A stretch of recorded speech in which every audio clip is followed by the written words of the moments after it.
রুহুল কাদের আপনি জানতেছেন দোকান ভাড়া দিতে গিয়ে সালামি বা অ্যাডভান্স নেওয়া জায়েজ আছে কি না? দোকান ভাড়া দিতে গিয়ে সালামি বা অ্যাডভান্স নিতে পারেন না। আপনি যদি দোকানে কোনো মালামাল সে নষ্ট করে ফেলতে পারে এরকম জায়গা থেকে তার থেকে নিতে চান তাহলে নিতে পারেন। সেক্ষেত্রে আপনার ওই সালামির টাকা বা ওই অ্যাডভান্সের টাকাটা যেভাবে রেখেছেন সেভাবে তাকে ফেরত দিতে হবে। এটা নিয়ে আপনি ভোগ করলেন, ব্যবসায় খাটালেন, এটা কিন্তু আপনার জন্য সেক্ষেত্রে জায়েজ হবে না, কারণ জামানতের টাকাটা আমানতের মতোই।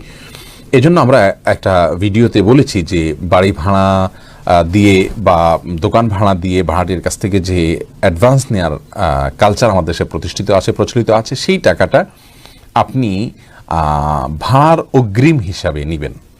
এভাবে ডিডটা করবেন, তার সাথে চুক্তিটা এভাবে করবেন যে এটা ভাড়ার অগ্রিম, এবং প্রতি মাসে এখান থেকে ভাড়ার 1%, 2% বা সামান্য একটা পার্সেন্টেজ কাটা হবে।